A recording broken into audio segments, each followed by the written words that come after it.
안녕하세요. 행복나눔 힐링TV 성김이 빌립입니다. 오늘 행복 성공 5분 칼럼 이제 5번째 시간입니다. 오늘 함께 사유하고 숙고할 주제는 이제 다소 무거운 주제인데요. 생로병사, 곧 사람이 태어나서 늙고 병들고 죽는다는 인간의 이 실존의 문제에 대해서 함께 사유하고 숙고하기를 원합니다. 인간의 실존, 누구나 죽는다는 것이죠. 태어날 때는 순서가 있지만 죽을 때는 순서가 없다는 말이 있죠. 그러므로 인간은 한치 앞을 알 수가 없는 이 불확실한 미래를 두려워하면서 늘 염려와 걱정, 근심에 쌓여서 살아갈 수밖에 없는 존재가 바로 인간이라는 것이죠.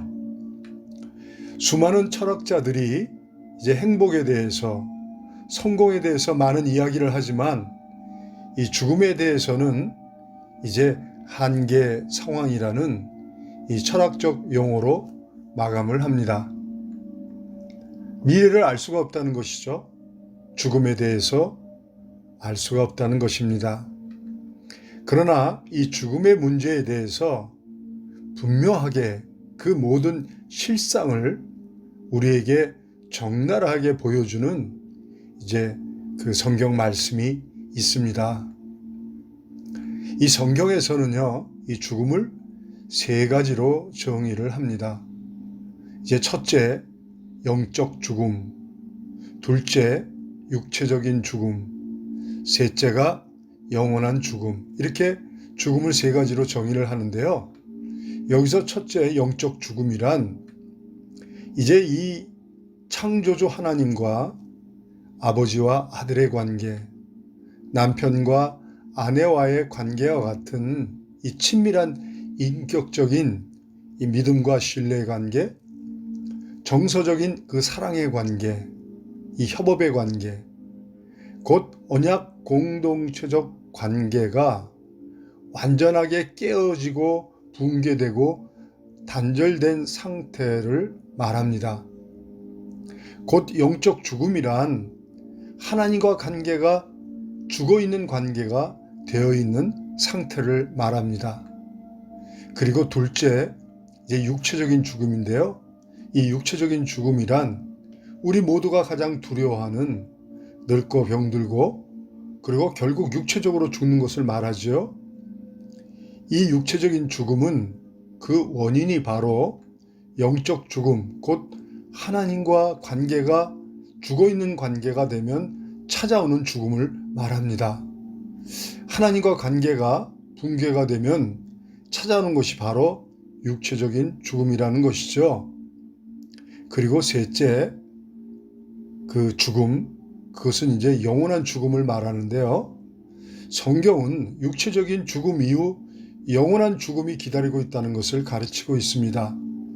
이 영원한 죽음은 육체적인 죽음 이후에 영원한 지옥 형벌을 받는 이 지옥 형벌의 죽음을 말하는데요.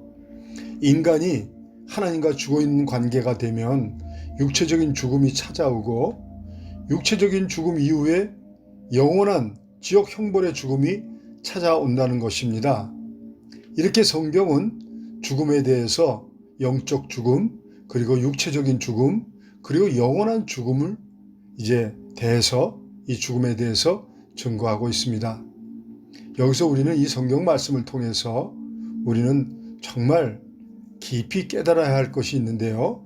그것은 지금 인간의 실존은 모든 인간은 태어나면서 하나님과 관계가 죽어있는 영적 죽음의 상태에서 태어난다는 것입니다. 영적 죽음, 실존하시는 하나님을 볼 수도 만날 수도 알 수도 없는 이 인격적인 하나님을 알 수도 없고 볼 수도 없고 만날 수 없다는 것이죠. 하나님과의 관계가 죽어있는 관계로 이 세상에 태어나게 되면 이렇게 하나님과 상관없는 그런 관계가 되는 것이죠. 그러므로 육체적으로 죽어야 하고 그리고 육체적인 죽음 이후에 영원한 죽음, 지옥 형벌이 기다리고 있다는 것입니다. 저는 지금까지 성공 행복을 위해서는 불모지와 같은 척박한 죽어있는 관계를 옥토와 같은 살아있는 관계로 소생을 시켜야만 행복할 수 있고 성공적인 삶을 살 수 있다고 말씀을 드려왔습니다. 그 이유는 인간은 언약 공동체적 존재이기 때문에 죽어있는 관계로는 절대로 행복할 수 없고 성공적인 삶을 살 수 없기 때문입니다. 서로 믿고 신뢰할 수 없는데, 사랑할 수 없는데, 모든 일에 협업할 수 없는데 어떻게 행복할 수 있고 성공적인 삶을 살 수 있겠습니까? 이제 여기서 죽음이란 관계의 문제라는 것을 알게 됩니다. 이 수직적인 하나님과 믿음과 신뢰의 관계, 사랑의 관계, 협업의 관계가 무너지고 붕괴되면 이제 영적 죽음이 찾아오고, 이 영적 죽음 뒤로 바로 우리가 두려워하는 육체적인 죽음이 찾아오고, 그리고 이제 가장 두려워해야 할 지옥 형벌의 영원한 죽음이 찾아온다는 것입니다. 이제 우리는 생로병사, 곧 태어나서 늙고 병들고 결국 죽는다는 사실에 대해서 그 답을 이제 성경에서 찾았습니다. 창조주 하나님과 믿음과 신뢰의 관계, 사랑의 관계, 협업의 관계가 깨어지고 단절되어 죽어있는 관계가 고착이 되면 이제 저주를 받아서 늙고 병들고 죽게 된다는 것이죠. 그러므로 첫째, 우리는 수익적으로 하나님과 죽어있는 관계를 회복해야만 하고, 둘째, 수평적으로 모든 타자들과 죽어있는 관계를 회복해야만 비로소 행복 성공이라는 씨를 뿌릴 수가 있고 그 달콤한 열매를 거둘 수 있게 된다는 성경의 가르침을 깨닫게 되는 것입니다. 오늘은 여기까지 말씀드리고요. 다음 시간에 영적 죽음의 문제를 어떻게 해결해야 할지 말씀을 드리기를 원합니다. 감사합니다.